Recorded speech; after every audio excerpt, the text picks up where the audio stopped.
Welcome back to Morning Express. For the second leg of conversations of the program this morning, we will be cross-examining economic growth at the grassroots.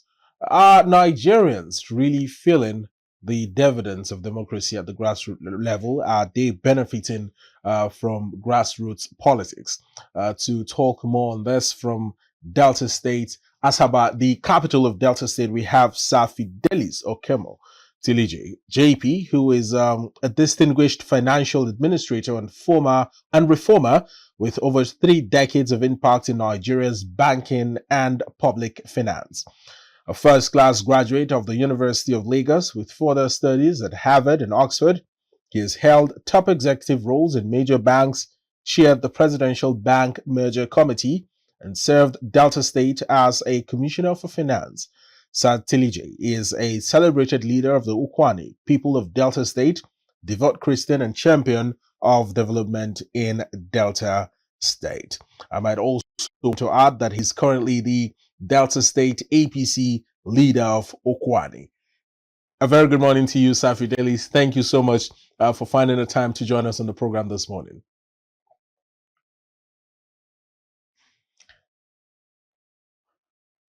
Well, I can't quite hear you, but if you can hear me, first things first, I want to say congratulations on your recent appointment as the leader of the APC in your, local government area of Ukwuani. It's quite a feat.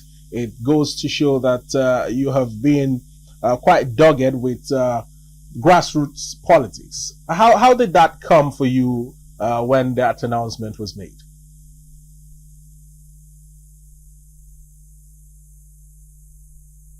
Can you hear me? Well, it may seem. I was hearing you before, but I can't hear you well now. Well, I can hear you loud and clear. Can you hear me now? Yes, I can hear you. Fantastic. I was asking about your recent appointment as the leader of the All Progressives Congress in your locality.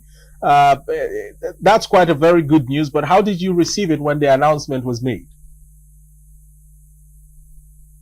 Yeah, it wasn't quite an appointment in the sense of it. We had a stakeholders meeting that was comprised of so many leaders from my local government, and indeed all the 10 wards of my Ukwuani local government area were fully represented. And I can tell you that who is who in politics in Ukwuani local government area, apart from a very few dissidents were there. And so it was actually an election, an endorsement. And so I felt very happy in the first instance, knowing fully well that if you don't get it well at the grassroots level, you might not be able to get it well at the state or even the federal level. And I have given myself, and I'm fully well ready to ensure that I give direction to my people, so that at the end of the day, we are able to choose those who represent us at the local level, particularly in the council, councillors, and of course, who will be the chairman, and then of course, all other aspirations of my people will be such that will be geared towards ensuring that there is economic development in my environment. Because once you push well at the economic local level, it is clear that at the state and federal, you have a better deal at the end of the day. So the intention actually is to be able to galvanize my people and ensure that at the end of the day we speak in one voice, so that we're able to push our economic factors to where exactly it should be domiciled.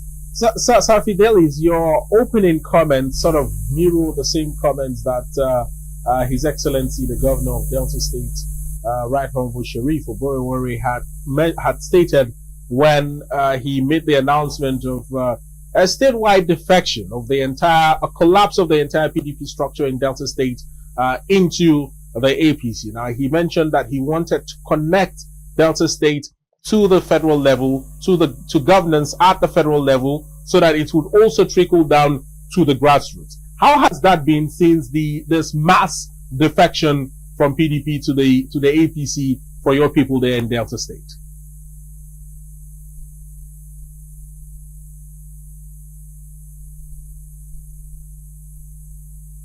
Hello, Sir Fidelis, are you still with us on the line? I can't hear you well. You're breaking. Oh, I think it just has to do with the network connection, but if you can hear me, can you confirm that so that I can ask my question again? Hello?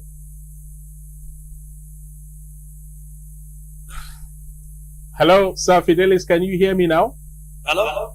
Yeah, I can hear you loud and clear. I can hear you now. All right, fantastic. I was saying that your comments sort of mirror the comments of Governor Sheriff Ukwuani when he mentioned that there was going to be a collapse of the entire PDP structure in Delta State into the APC. He said he wanted to connect the states to the government at the federal level so it can trickle down to the grassroots. How has that been for the people of Delta State since this mass defection happened a couple of months ago?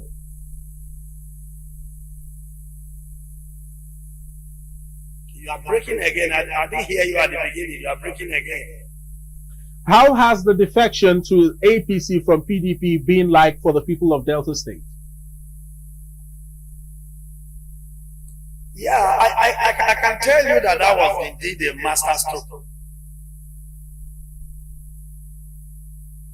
That was a master stroke, and all individuals who are indigenous of Delta State and residents in Delta State are already beginning to see the fruit of that devolution in the APC.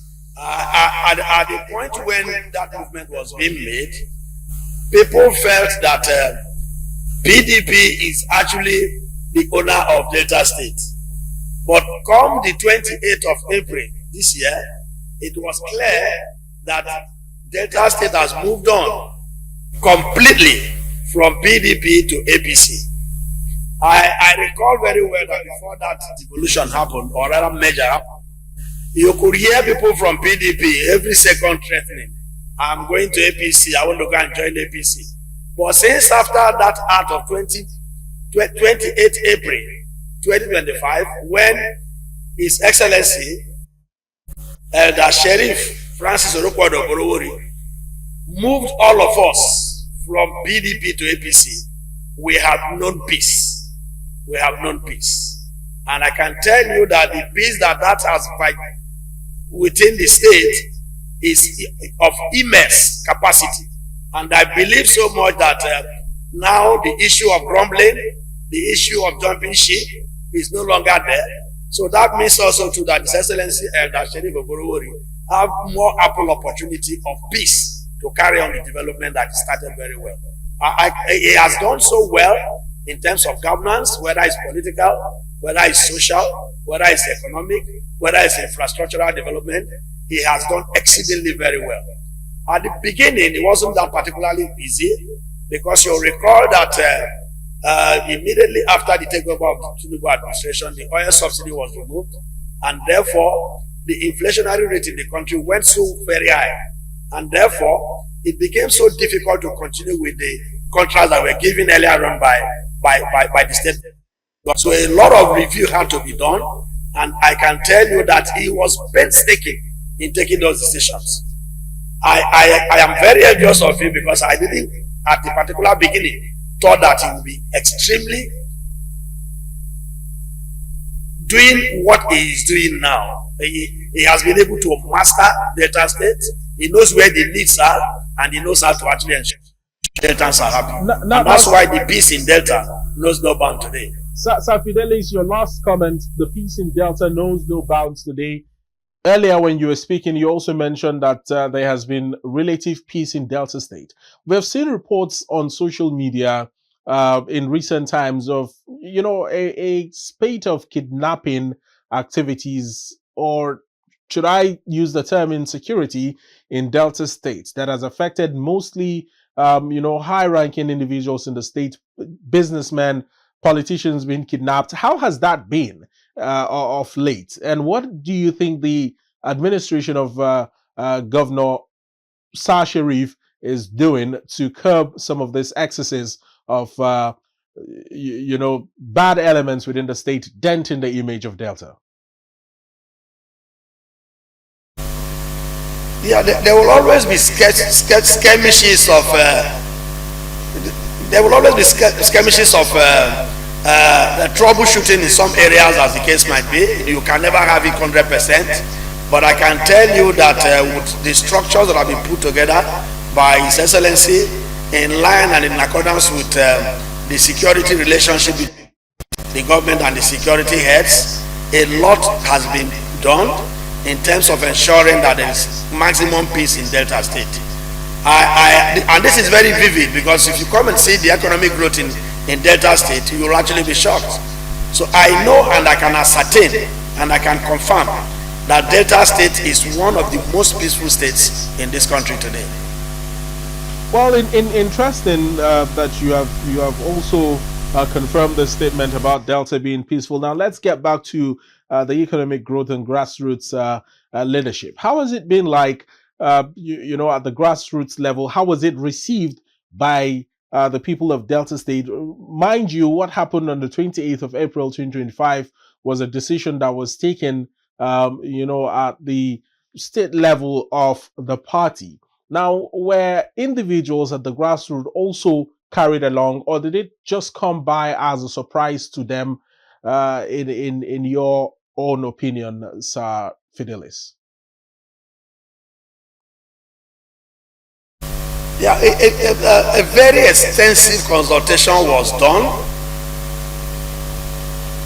by His Excellency Elder Sheriff Oborowori, to the extent that there was a stakeholders meeting that was held, and that stakeholders meeting brought all the political stakeholders from all the local government areas, in fact even world, for a discussion wherein that voting took place. And then we all decided that that move was the correct move to make at the point that it was thought out, and we are so happy that that has happened today. And I can tell you that there is seamlessly a very serious transition from the then old PDP Delta State into the new APC in Delta State. And I can tell you that again, there is seamless alignment of the old APC, as it was said, by the new APC as it is today. And so that's why you can see some amalgamations, and you can see some stakeholders meeting going on from each local government, and of course in all the wards, and so also to the senatorial district. The people of Delta State received the movement from PDP to APC very, very excellently well. Now, how would you assess the performance of the 25 local government chairmen in your state? You know, while some others have been commended for their grassroots initiatives, do you think that there are some certain local government areas that might be needing some more, you know, rejigging or some sort of support from the government? And can you give us some better insight into what some of these initiatives are that have been helping the lives of the people of Delta State that might, you know, interest our viewers this morning?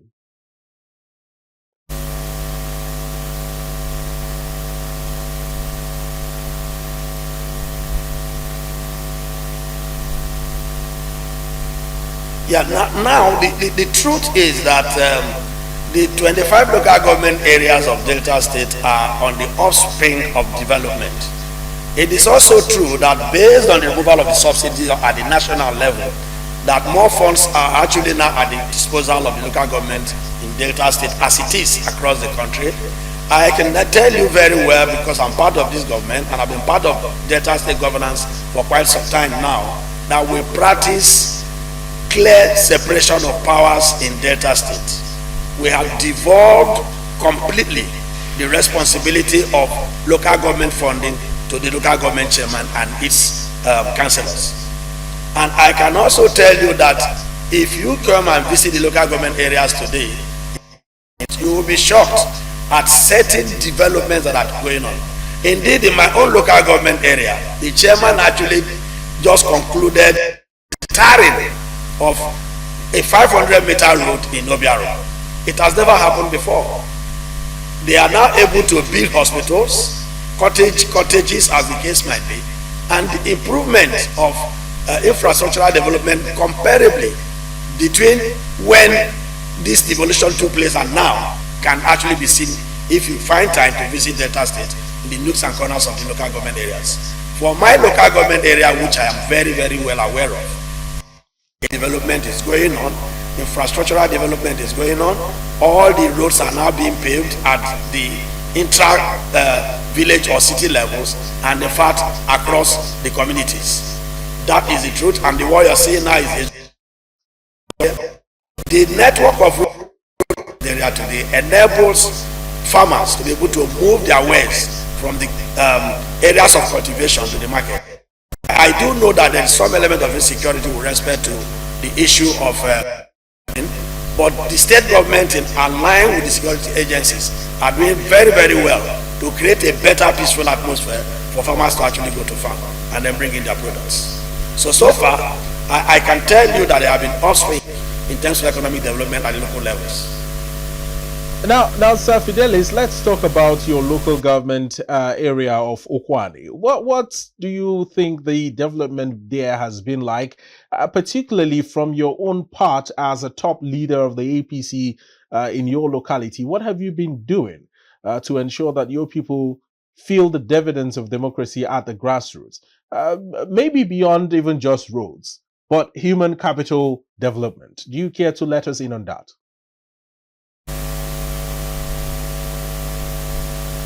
Yeah, in Ukwuani local government area where I am from,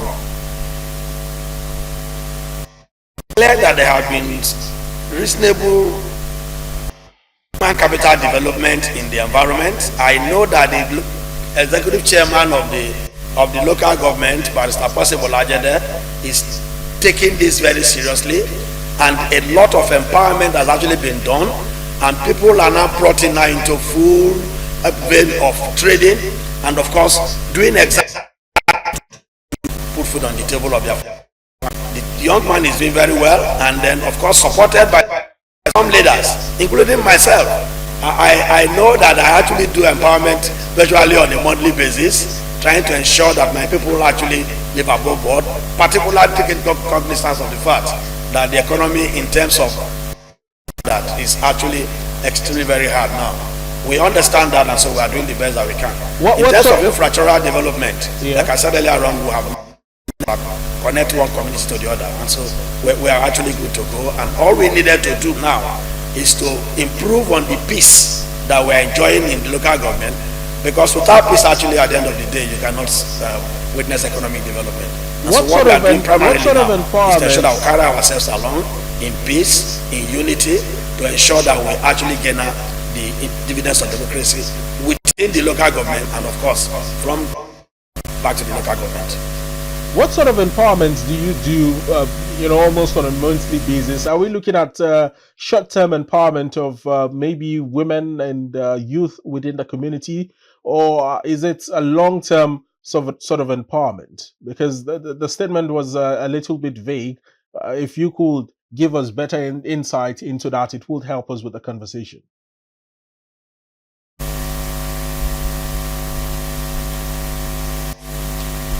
Yeah. In trying to actually empower our people, I know that the local government chairman, Barrister Possible Ajede, put up a think tank team to be able to actually bring out the variables that needed to be considered, and those who actually would benefit from those empowerments. And so they were thoroughly done to the extent that people were actually interviewed to know exactly what kind of skill that they do have and what kind of trade they want to actually go to. So there was a needs assessment by the chairman and his team before those empowerments were done. On my own side, when I do mine, I actually also bring in all the world leaders together, and then they put themselves together to be able to select fairly, to be able to know where those needs are, and the needs assessment after that being done, we can then now begin to release some packages to them. I know that a lot of people believe that capital must be very huge before you can do businesses. But we have been able to let our people know that you can start very little, 50,000, 100,000 naira. You can start and then begin to grow gradually until you are able to put food on your table. And I can tell you too that my people in Ukwuani area are clear-cut farmers, and so what they actually buy from the market to eat is completely very reduced in terms of numbers. And so because they are farmers, they can get yam from the farm, they get cassava from the farm, they can do starch, and etc. etc. So going to the market most times is actually to complement what they are able to produce. Now Delta who wants to go to farm, it might be difficult for him to buy cutlass now. Yeah. You support him to buy cutlasses at the beginning, then you find out that at the end of the day he's able to actually do a little more than he will have done before if he was not actually assisted. So we are doing those assistance and we're ensuring and we can that our people are now beginning to be happier with us than they were before.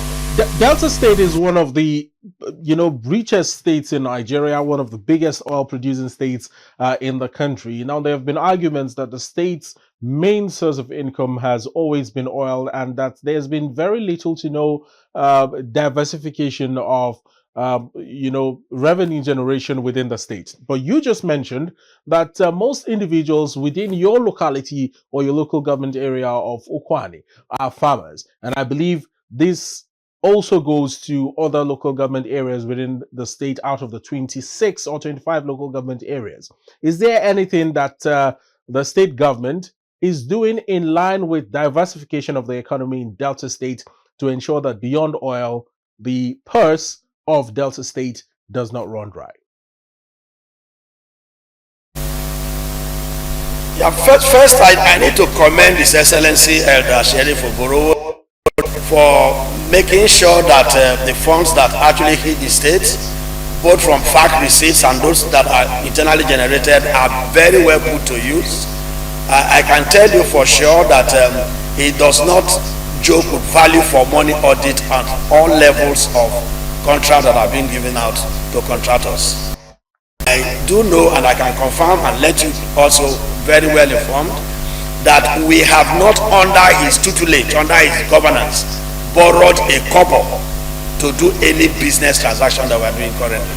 And you will recall that the budget for 2025 is approved at 936 billion naira, and as we speak today, we are running that conclusively without borrowing a dime from any bank.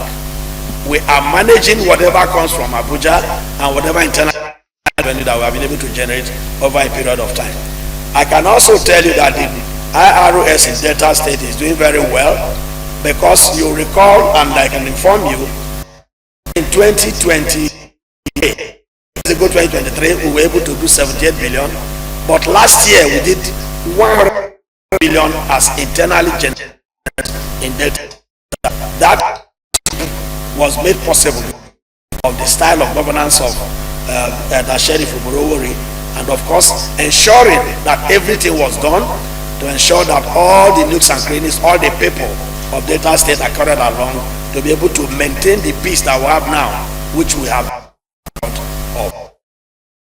I keep saying that Delta State is the richest state in Delta State, and in Nigeria, and that is it, because the variables are there.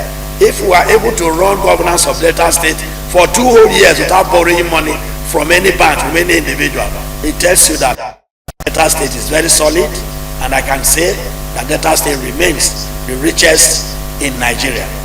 And of course, God has been so benevolent to us to the extent that with the peace that we have maintained over a period of time, we have remained #1 producer in this country. Indeed, that 2021 or so, we remain the largest oil producing state in Nigeria. In the first half of 2025, we hear that there has been a massive increase of the internally generated revenue in Delta State to a staggering 104.8 billion naira. Now, this is just the first half of 2025. What do you think the Delta State Governor, His Excellency, is doing differently to have generated this much amount of money and to have engineered this change? And what are we looking at over the next 6 months? Over 100 billion naira in IGR in 6 months is a lot of money for any state in Nigeria. The target for 2025 is actually 250 billion, and I am sure that with the rate we are going, the IROS will at all in ensuring that that target is achieved. What has Sheriff Oborowo done? The game changer to ensure that the IGR is on the upward swing is clearly to make sure all the people who live in this state are carried along. He has the relationship with the youths. He has a relationship with the civil servants who are now under his watch. They have become very more productive than before. And then the well, because a lot of individuals are now being informal market are now being brought. And so when you are able to enhance the number of people paying tax now, willingly, of course, and then I can tell you that they are happily paying those taxes because it's now in to keep the peace. The tax net at the end of the day, more people are now more responsible in making sure that like I said, the target is 250 billion for 5. We have done about 100, which is not up to the 50% of expectations. But I think that as we move up, make sure that we swing it up a little bit and ensure that the 250 billion naira target is met. And you are confident that that will be met by December 2025? I am very, because we do a monthly analysis. You know that in Delta State, like I said earlier on, we tried hours. The IROS is expected to be independent in doing all that they are doing, but even the editor, which is the governor, and of in most cases trying to do an analysis on a monthly basis to really see exactly where we are doing it wrongly and where we are doing it rightly, and those variables that makes us go up the ladder, we try. And so on a monthly basis, we sit down, do an analysis, and then of course I am sure that the 250 billion will be. Now, Mr. Fidelis, let me take you back a little bit to the issue I had raised earlier on the nature of security in Delta State. Now, individuals have argued that the reason why young people continue to engage in such illegal acts, non-state actors taking up arms, kidnapping individuals, demanding for ransom within the state, which, by the way, the governor, His Excellency, has been able to curb to a certain extent, is due to the lack of engagement, youth engagement. And we hear that the 2025 National Games is just around the corner and it will be hosted once again in Delta State. How are preparations coming along with regards to that? And are people carried along even from the grassroots? Maybe individuals that might not really be that privileged to get on that stage by themselves. What is the government doing to ensure inclusivity during these games and also engage the youth to stop them from engaging in vices? Yeah, we are the state country today that you can wish out some crime within the environment. But like I said earlier on, we're at the beginning of this program, said that Delta is one of the safest states in this country. And I know that the governor is doing exceedingly very well with the security heads to ensure that the crime issue is brought completely to the barest minimum. I can tell you that we are home here in Delta State to so many different individuals, so many people from other states. If the state is, the avalanche of people who are moving across the Niger will not be as much as we see today. But even then, the IGR, which I said earlier on, has moved from 78 billion, and we have been able to do 112 billion. All those growths are clearly being achieved along, and because there is peace and individuals are actually going out to do their normal businesses going forward. I had said earlier on too, and I'd like to repeat that this governor is somebody who wants to make sure that all the people, all the nooks and crannies of Delta State are carried along the direction he's able to do. He's been going around, he's somebody who is very thorough when it comes to management of funds and when it comes to even going out to inspect projects. This governor inspect projects before payments are made, and because also too is very keen as making sure that people do not come back for any variation of contracts. This state I know of in this country, advance payments are made to contractors so that they don't come back at all to say we are unable to do what you have asked us to do. And so people are happy as contractors to do business with us because we do not owe contractors at all. Payments are made as at when due, and then the governor is also contractors are actually on board to ensure that they also help in galvanizing activity in their various environment. I can tell you that most of the local government areas in Delta State today are construction sites. Infrastructure is developed the other. And of course, when those infrastructures take place in those local government areas, they also create economic activity in the environment, employment or ancillaries, which are with the benefit of the people. So far, we are cruising very well in Delta State, and I have said that we have not borrowed a kobo since we started, and since this tenure of Sheriff Oboro restarted, he has not actually taken at all. And I can confirm that this year's budget, which is put at 936 billion, will be funded without any whatsoever. And of course, we are also looking at for 2020.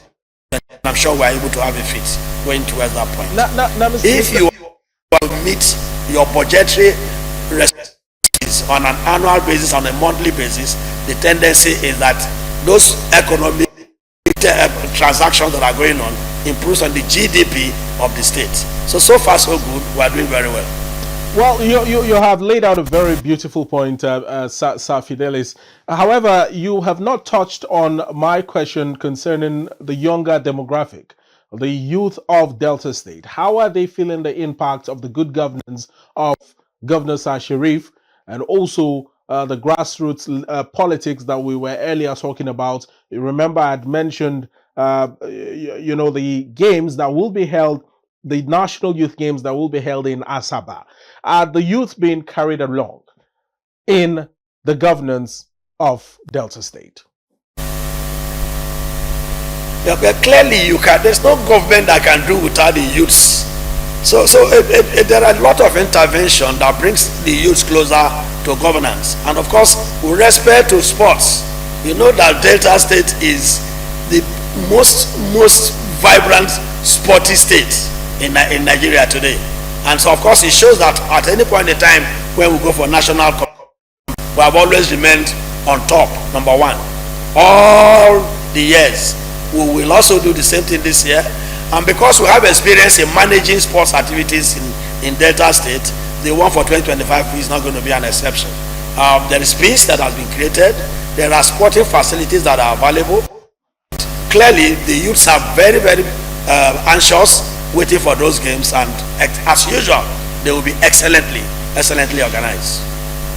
Well, interesting. There's an angle or twist to this conversation that I would really love to get your take on. I wish we had, but hopefully in the future we would have the governor react to this personally. But being that you are the representative of the government on this program this morning, I would want you to share your thoughts with us on the idea of local government autonomy granted to LGAs across the country. We have seen other states, defying the orders of the Supreme Court and not necessarily adhering to what it means for a local government area to be fully financially and administratively autonomous.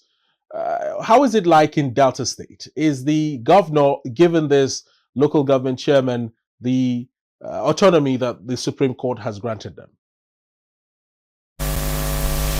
I can confirm that indeed in Delta State, the autonomy to local government areas were far given before the Supreme Court.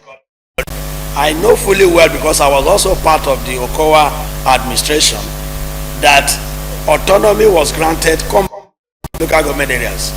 In fact, what we also do, and we did, and we continuously have been doing, is to ensure that we give assistance to the local. But in terms of what they do and how they do so solely by themselves, and in fact the funds that are generated from FAG are directly paid to their own account. It is not touched at all. We don't have any partnership account between the state and local government in Delta State. And since I became Commissioner for Finance, I can tell you that we never had one at all. The local government areas in Delta State have been for so many years autonomous, even before the Supreme Court judgment was given. And that's why I have said severally that if you find time to visit areas in Delta State, you will marvel at what the local government chairmen are doing, because now they can take up so much of budgetary responsibilities, and are able to now visibly see what they are doing, and the people who are local government, who live within the local government areas, can see evidences of improved governance and improved economic development within their environments. Now, let's talk about the future of Delta State in general, before narrowing it down to Ukwuani, local government area, where you are a key player within the All Progressives Congress and also within the political landscape there.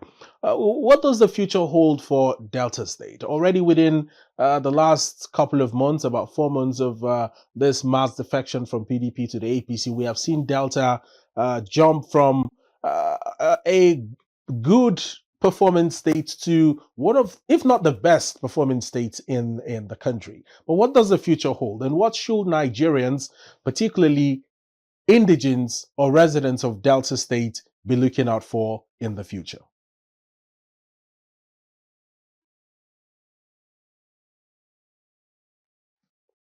Clear skirmishes of where I want to go to, whether I was going to be leaving the umbrella to make sure that you carry the broom, to make sure that the house is very well cleaned. That anxiety of moving from one party to the other is no longer there as we speak today. So we have a dominant party in Delta State today, which is the All Progressive Congress, and that dominancy in that party has actually been able to ensure that there is full inclusiveness within within local government areas, and in fact even at the ward levels. What future holds for Delta State is very, very clear from my own understanding, because I know that the election that we'll be having in 2027 will not be as vigorous, as violent ordinarily it would be, because again we have now been able to collapse the PDP. There are some people who are hesitant not to leave the PDP, but from our own analysis we have actually done it, and we have known that in terms of political value they might not have the strength whatsoever to oppose any consensus for the 2027 election. All we are trying to do is to ensure that we all move in one unity, to ensure that we give resounding endorsement for the continuation of the Oborowori administration after 2027 election, because the people who are here in Delta State do recognize the fact that he is doing exceedingly very, very well. I mean, for a very long time, this is the first government that decided to bring Julius Berger back into Delta State. And if you go to Warri to see the internal bridges that are being constructed in Warri, you will marvel. Just last month, another bridge again, which we think will also change the face of the Account Nation in the Uromi Junction, was also awarded.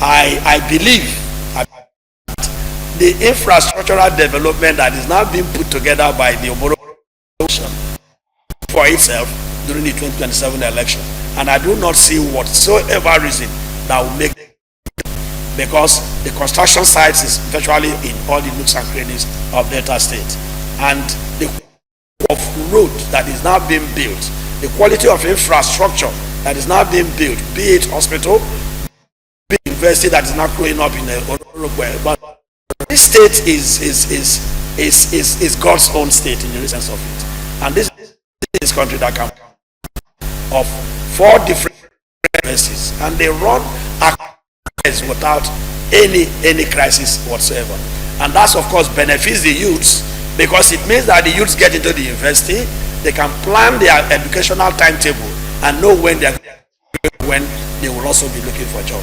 There have been universities that are owned by Delta State. There have not been any strike whatsoever in the past 5 years, and we do not see them going on strike. And their amenities and infrastructure that is at their disposal is very meaningful and reasonable for them. Well, Sir Fidelis, we have about 10 minutes to wrap up the conversation. I just want us to touch different angles of, the economic and social development in River State. Recently, we saw a warning issued out by the federal government to about 31 states in the country concerning a flood alert. In Delta State, I beg your pardon, in Delta State concerning, a flood alert. And we hear that the state government has approved 15.3 billion naira for flood control in Agbo, and 5.6 billion naira for similar works in the summit area of Asaba, which frequently experiences seasonal flooding. How would you say the state government is prepared for any imminent flooding in the state? With this huge amounts of money being earmarked, this is about 20.9 billion naira just for Agbo and Asaba.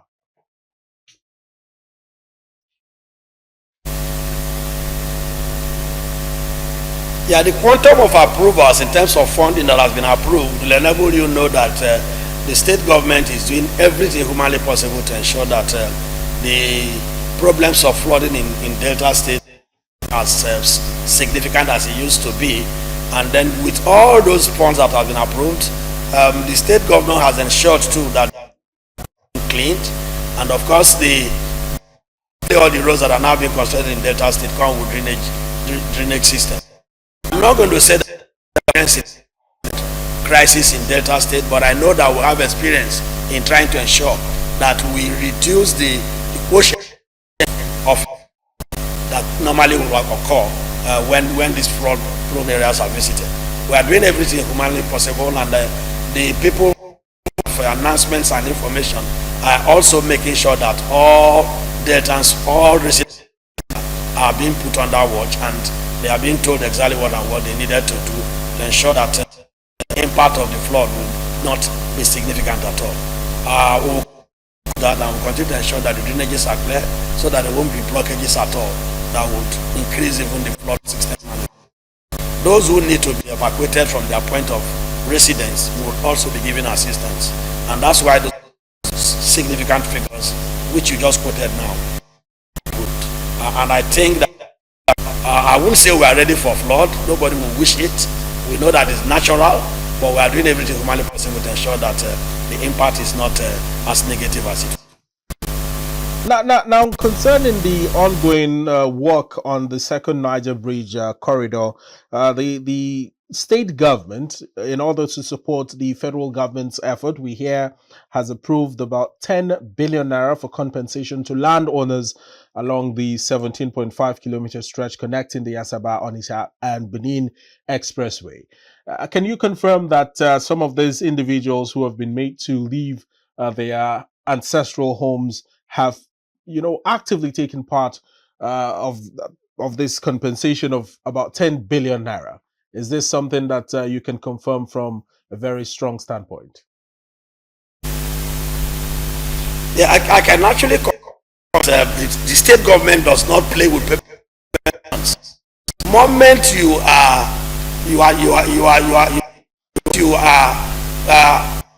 body is actually you find out that compensation must be paid, and so the tendency is that does those compensation payments very willingly. And let me also inform you that part of what the state government is also doing is building a 6-way along the corridors of the river, which also will help that the flooding that we're talking about also will come down. In terms of compensation, the state government does not owe, and as much as possible, once those decisions are taken, payments are made. So I can confirm who is due to receive compensation have or almost being paid. But well, the whole compensation are able to carry and then make sure too that the they have been able to put those people through are be reduced. Well, sir, before we let you go, when we talk about grassroots governance and politics, generally grassroots, one of the major issues that I believe local government areas in Nigeria, in some certain states, face is the problem of a lack of access to proper healthcare. Now, in Delta State, the state government says it will spend 7.1 billion naira on acquiring new medical equipment for selected general hospitals under a partnership with the federal government. Now, this is for general hospitals. Are we also seeing the state government doing something for primary healthcare centers in local government areas, or much like your own local government area of Ukwuani? Give us some more insight into some of these developments, Sir Fidelis.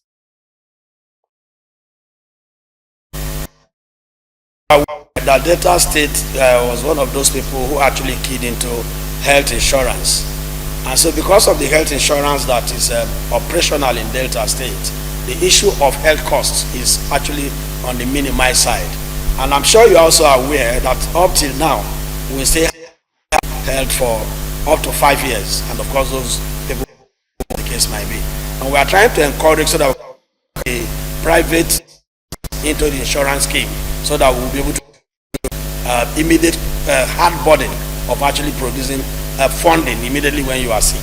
I can also tell you that the state started ensuring that the hospitals in that state are completely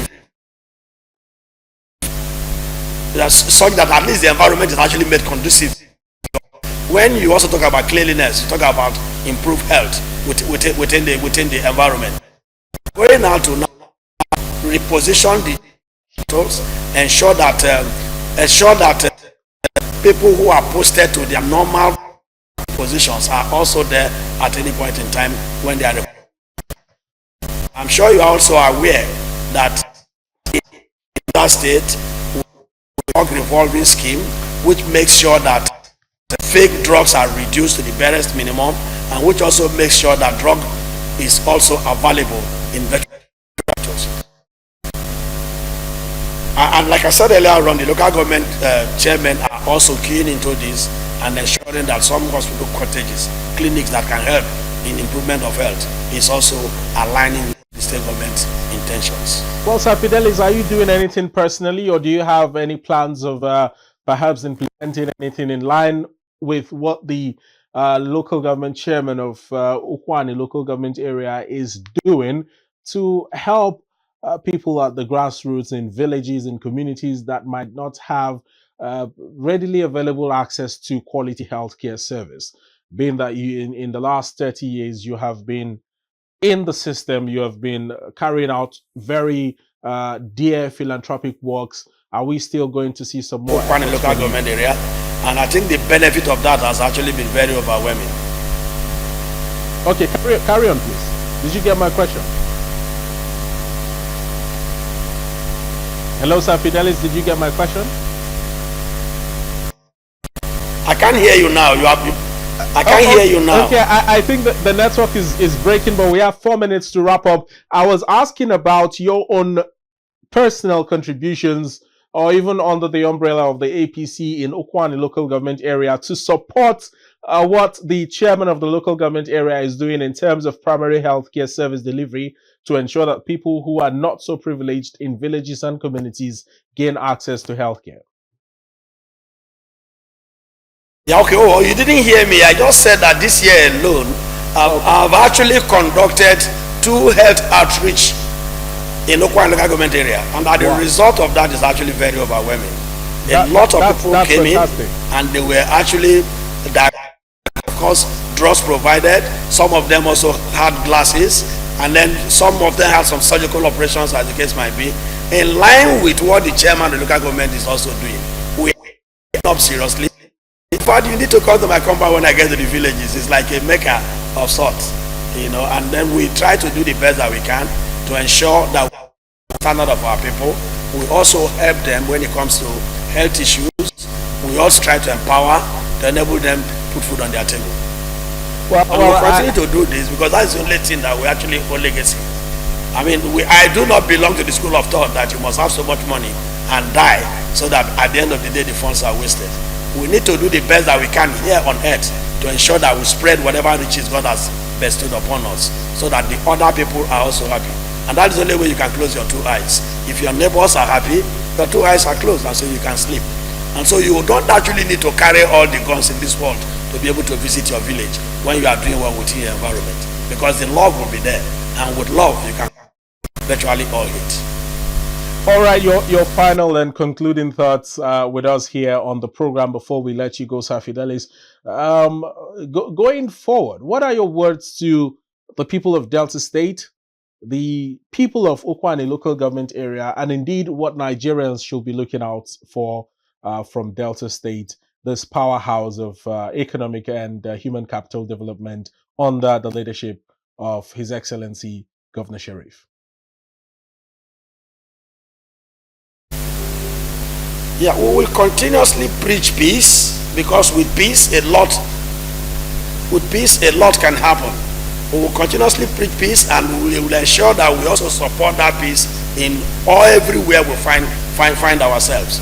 The state government has done so well in ensuring that peace is maintained, and so we as individuals should also do the same.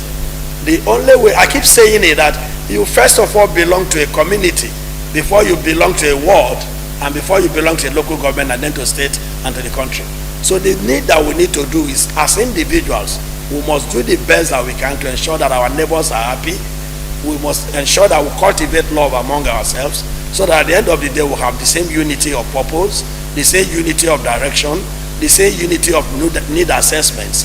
And so when you're able to put all that together, the future of course will be better for all of us. But I'm looking forward to a local government that is economically developed and without crime. A local government that fundamental human rights are not breached at any point in time, such that every of us live in harmony. And that is the only way I keep saying that we can develop. Quite a very Clearly, wonderful way. The development indices in Delta State is very far-reaching, and it is clear for all and sundry that this government of Sheriff Oborowori is doing exceedingly very well, leaning on the very strong foundation laid by the COA administration. Well, quite a very wonderful way to end the conversation here with you, sir. Okenmor Fidelis Tilije, JP, thank you so much for finding the time to join us all the way from Asaba, Delta State. It's been a pleasure. Yeah, thank you very much for having me, and to viewers, thank you very much for listening. Thank you.